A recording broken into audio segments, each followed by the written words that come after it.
Hello, this is Molly Reamer with 30 Days of Goddess and Bridget's Grove, and I wanted to make a really quick video for you today about spiritual practices for on the road or while traveling. I just got back from Briarfest in Kentucky with my mom and daughter. It was a quick 3-day trip. Lots and lots to do, very much a sensory overwhelm, etc. And then I leave at the end of this week to go to St. Augustine with Mark to celebrate our 25th, oh my goodness, our 25th anniversary. And so on this trip to Kentucky, I was really paying attention because traveling can be disorienting, discombobulating, can kind of throw you off center, make you feel unmoored, not anchored, and out of step with the sacred or out of sync with the sacred or unable to connect to the goddess, to your spiritual practices that fuel and sustain you when you're at home. And this might vary based on, neurotype or being a highly sensitive person, et cetera, but I find it's challenging to hold our own centers while on the road, especially with a brief trip with lots of stimulation and lots going on. I had a wonderful time on our trip. It was way more fun than I expected. It was way smoother than I expected, much less disorienting. We got to do everything we wanted to do. We had a lot of really wonderful experiences, saw a lot of great things. And even so, there's still that sense of kind of unmooredness. So when I got home, I paid attention while I was there. And then when I got home, I made a list of the things that I do to keep me connected, to keep me anchored, to keep me sensing my own magic, to keep me aware of the goddess, the sacred, while on the road. So first I wanted to go ahead and read you a poem. I wrote 2 poems about this sensation while I was away, and I wanted to read the first one now, and then the second one I will close with. So here's the first one. It can be a challenge to hold our own center in the midst of so much swirling, people and plans and unfamiliar surroundings and too many sights and sounds. I trust the scraps of magic that wander my way. I'm alert for enchantment and open to beauty, the cleansing downpour of a brief and heavy summer rain, a rainbow reaching from field to field, 2 small birds on a motel room sign watching the sunset streak the billowing clouds with pink, a robin in the grass, 1 red sycamore leaf beside the sidewalk, roses in the parking lot, 1 pine tree outside my window. I trust the earth below me. I trust the sky above me. I trust the web of the sacred that holds me. I trust that center is always available. Again and again, I walk back through the doorway and into the heart of my own living wholeness. I trust the current of magic that runs below all things. So the first thing I want to say is actually not on my list, and that is to be patient with yourself, to understand that it is normal to feel off course or disconnected or off center, and not to be too hard on yourself for feeling that way. No shame, no blame. There is no shame and no blame in the temple of the ordinary. And so don't be too hard on yourself if you lose touch with some of your practices and really some of your own sense of wholeness or connection. That's okay. It's okay. And so that's the first thing I would actually say, but I had a list as well. So the first tip, these are tips for spiritual practices on the road. The first one is to still prioritize a morning practice, even if it is a stripped back or pared down version. And so for me, a stripped back, pared down morning practice that can take place, minus the yoga, in about 15 or 20 minutes includes this. My set of morning prayers that I always say for people who are members of the Goddess Magic community on Patreon, though that set of prayers I made recently available to you with another video as a daily practice essentials kit. I have some core practices that are like my essentials or my survival kit, the things that if I was stranded on a desert island, I would still have with me because they're here and they're here. There's nothing that I have to hold or have because they're memorized, they're part of me, they're part of my embodied magic. So those daily practice essentials are available to you in a separate kit with the printable cards that go with them. So if you don't have them memorized, you can use the cards instead. But that's my morning prayers, the ones I have memorized, that's a part of my stripped back morning practice, is to say those prayers. Picking a rune, I have the little runes that come in the back of the daily practice prayer books. So they are there in a little pocket in my book. And so I can just pull one out. So picking a woman rune is still part of my practice no matter what. Reading the simple and sacred centering prayer, also in the daily practice prayer book. And so that is the prayer I read. It's kind of the heart of 30 Days of Goddess. That is the prayer I read, the one that begins with I pause to bear witness, I pause to connect. It's in the 365 Days of Goddess book at the beginning as well. So that is like a recentering, a reaffirmation, a coming back home prayer to ground you back in your practice. Writing something new. Key point here is it does not have to be shimmering words of sparkling genius. It does not have to be staggering amazement. It can be very simple, but I still write something new because that's a very important part of my devotional practice. It does not have to be a part of your practice. For me, it is. So I still write something, and I still prioritize doing that first thing in the morning before I go anywhere and get caught in the swirls of others. And then reading from the 365 Days of Goddess book for the day, whatever day I'm on, I read that prayer out loud. Note, this book is available on Kindle too, so you don't necessarily have to have 1.5 pounds of book with you. You can actually, if you have it on Kindle, you can access it using the Kindle app on your phone. And so then that book and those prayers and all the things that are in it can literally be at your fingertips wherever you are. You know, you can be sitting in an arena watching the horse show and you can still have those prayers at your fingertips. And then for me, a simple yoga practice. So the first things that I described takes about 15 or 20 minutes in this stripped back, scaled down version. Then usually I do about 10 minutes of yoga. And then, so that's the first one. First tip, prioritize a morning practice, even if it is stripped back or scaled down. 2, have core practices or touchstones that are portable and that you can carry with you into whatever setting, wherever you are, wherever you go. For me, this includes a goddess in every pocket and one in my shirt as well. And so a goddess in every pocket that I have and one in my shirt. And so they're always with me and I can always touch them if I need a reminder. Wearing goddess jewelry. So a lot of times I have a story goddess pendant on as well. Today I don't have that one on. I do have my mini meditation goddess, and she has a tab with her with my word of the year on it, which is center. And so those are important. I consider them almost like portable altars. I also have this little portable altar, which has key parts of my practice or my spirituality. A tiny silver cauldron with a triple moon motif on it. I have a word of the year washer with my other word of the year with the expansive. I have a stamped washer with 365 Days of Goddess on it. And I have a crow and the moon phase pendant as well. So those are my 2 wearable altars, mini altars that are always with me. I can hold on to them whenever I literally need like a touchstone or reminder. I can hold on to my pendants. And then a lot of times I have a story goddess one as well.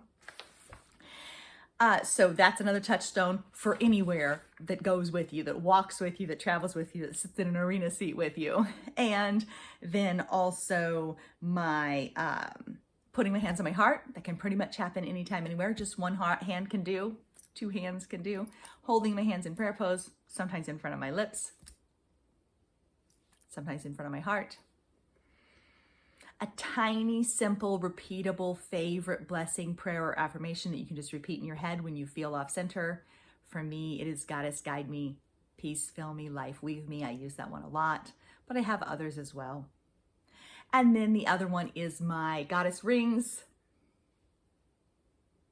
I have an antler ring and a wave ring as well. You know, these are my places. This is my woods. This is my sea. It's with me. I'm my own sacred space. I'm my own altar. I've got my Goddess of Willendorf ring, my Star Dance ring, my Vow of Faithfulness ring, and then I have my Word of the Year rings. One that says magic. That was from quite a few years ago, but magic is like a lifer for me in terms of Word of the Year. I have a 365 Days of Goddess ring that I got that I didn't actually kind of like the size or style of, so I got a different one.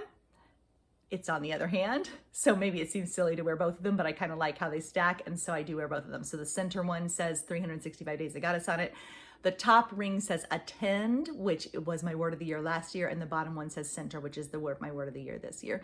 So when I see or touch those rings, when they catch my eye, when I'm doing anything, it brings me back. It's a touchstone. It's an experience, a tiny little bit of magic, a tiny little practice of my spirituality, and it's there on my hands. So the rings are important. And then remembering and returning as often as possible through those touchstones. So seeing the ring, holding the necklace, feeling the goddess in my pocket. Like those are my touchstones. They go with me everywhere. And then number 3 is to look for symbols and signs and to be alert for magic right where you are. Be alert for the magic of your own place, tapping into the magic of that place where you are, looking to the horizon, looking to the trees, looking at the landscape, looking at the sunset, looking at the clouds, feeling the rain, whatever it is. I usually walk where I can. Wherever I can, I usually go for a walk and have that work. So at the hotel where we were staying in Kentucky, that was literally just a half mile of sidewalk that went from a road to a road.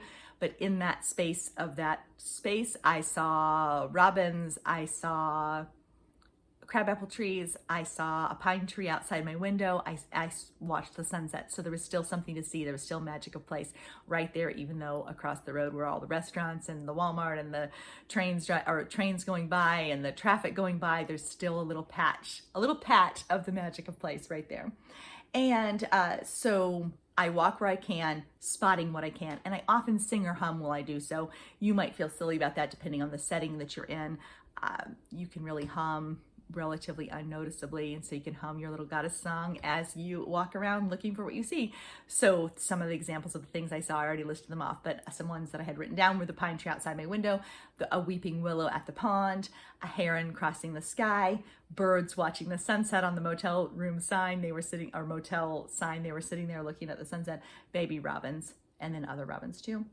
And then number 4, once we know the language of the goddess, when we know the symbols in which she speaks, for us personally, my symbols don't have to be your symbols, but when we know the symbols, when we know the language in which she speaks, we find she is right here. She is right there. She is everywhere. For example, I found a blue jay feather in the parking lot as we were walking into Breyerfest. The goddesses, some of the horses that were for sale, the model horses, had Greek style like etchings, designs as special decorator models, and they had the Greek style that reminded me of goddesses and Greek goddesses, fresco and painted on walls and that kind of thing. One of the performers in the arena was a woman on a Frisian horse she had like very Celtic warrior woman goddess vibe outfit on as a tribute to the war horse heritage of that breed. And so, but she was like the goddess there in the ring. And then, so number 5, but when you see those symbols, like when you have your own symbols, you'll see them. You'll still see sparrows, you'll see cauldrons, you'll find feathers, you'll see trees, you'll hear things, you'll see birds, you'll see a crow, the things that tell you and remind you the goddess is alive and magic is afoot. That be alert for those symbols, and you can spot them in many, many places. Number 5 is to remember that your own body is the doorway. Keep coming home to yourself over and over again. Remember, the life practice is to return. So if you feel scattered and disoriented and pulled in many directions, your body is the doorway. Your breath is an invitation. Your heartbeat is a prayer. You're right here, right now. And then the other thing to remember is that the prayer book itself can be a traveling companion. So it's not that tiny. I have the tinier ones, which can really go in a pocket or a purse, but the prayer book is a traveling companion. It does not, you have no pressure to make it fancy or to write something epic. Just still do something and trust it as your companion. So what I do when I'm traveling, and I didn't bring my little printer out here with me to the studio, but I have one of those little Kodak Next printers that's only about this big. And so I print a picture from each day and use it in my book. So what I find to streamline prayer book pages while traveling is to print pictures, and then hotel lobbies almost always have brochures and maps and things like that. So I find stuff there to then use in my pages. So what I actually have to bring with me to maintain my prayer book practice and my collages and those kinds of things, I don't have to bring a lot with me because there's a lot there to be found. So for example, this was a brochure from the Kentucky Horse. The background is a brochure from the Kentucky Horse Park. That's a picture I printed. That's a leaf I found on my walk. This is a business card I picked up from one of the booths. And so I just kept it simple, keep it simple, keep it sacred. And same thing, postcard, picture, business card, that kind of thing, pictures that I printed. Arabian Horse booth was giving out little posters. I cut one up. There's little collage pictures that I cut out and printed as well. And then my own, the room key, where the room key is kept, I made that into a fold out with one of my pictures from the chuck wagon races that we so enjoyed. This background here was actually our parking pass for the event. So I flipped it over and it had a background, and that became the background of my page. So you often find things where you are while you're traveling that you can use. And so the other thing that makes it easy for me to do is I have a pencil case where I have all my pens and pencils, and in that I have my little small pair of scissors as well. I have a pencil sharpener. I have a little bag of extra stickers, and in that little bag I have, in case I have coloring time, I have Story Goddess Oracle cards to color in there in case I have coloring time. And I have some cards from Leslie Braginski as well, so I can color those. And so those are like backup projects. So if I'm in an arena waiting for something to happen, I can color my oracle cards. But that is very grab and go. I need to put a tiny glue in there. I have a tiny glue for traveling. I had a big glue with me, so I had to carry that. So if I put a tiny glue or a glue stick in there, then this is very self-contained. In the back of the book, I tuck the extra brochures and things that I have collected that I haven't used. So there's some maps and postcards and things like that in there. And of course I have pockets back there where I can stick cards and things. So basically I don't need to bring anything more than this book and my pencil case.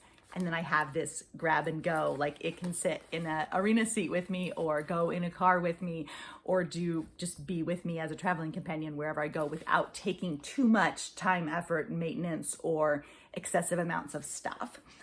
And so the other thing is, but basically keep it as streamlined and tidy as possible so it's as smooth and easy to carry with you as possible. The more complicated it gets, the more of a hassle it feels like instead of a support and a traveling companion. And then likewise, I have my trusty feta cheese container with my already cut up cards. And so what I do before I leave the hotel room is I pick the affirmation graphic from the day. I pick out, I also have my prayer beads in there too, in case I want them. And some extra stickers. I have some already cut up little mini affirmation cards to stick in the boxes on the bottoms of the pages. So what I would do is I would grab out two of those, grab out the affirmation graphic and two of those to use. And then I have a business card holder that has the cards for the month in it. And they're put in order. So I'd grab out the word for the day, and I would randomly select a prayer for the day for me to read later. And then I already have my rune picked too. And then I would take all those things and I just stick them into the prayer book on the day at which I am.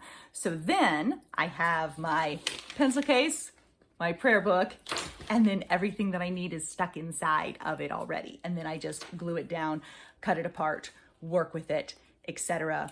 right where I am. And so yeah, here's my little rune for today that was picked out already. I stick it in the affirmation pocket from the previous day. So it is very grab and go and ready to use. And that is very supportive and nurturing for me. The other thing to remember is we do have the daily practice deck. And so this can be a companion. I have a little bag this fits in, and so it can travel with you as well and be a very short and brief mini ritual. You can choose your cards and get a prayer, a practice, and a prompt right from that little traveling box. And so that is a wonderful spiritual practice for on the road as well. And so then finally, a reminder that there is no right way for this.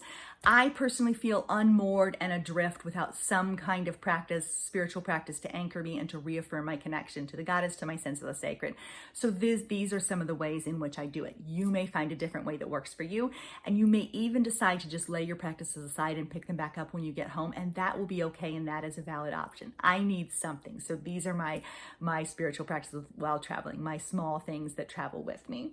And so then I will end with my other poem that I wrote about the challenges of traveling and keeping your practices going.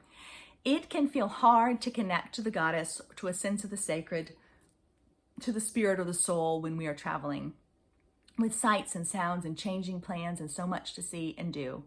I breathe deep and reach out to the magic of place, letting it inspire me. One pine tree outside the hotel window, crabapple trees lining the sidewalk, baby robins at sunset, one heron crossing the wide and clouded sky. We connect where we are and how we can, even if our resources feel slender and faded and the threads of magic feel thin. We remember that we are our own sacred spaces, that we carry our magic inside us. We know that center is always available, that it is normal to feel scattered or pulled off course, and that we are always invited to return. We can never lose our magic or the goddess, for she is right here, humming along below the surface of the world and a light in our very own chests, sacred and strong. We pause to listen. We pause to feel. We pause to know. She is everywhere, and we always have what we need to connect. Our breaths, our bodies, our attention.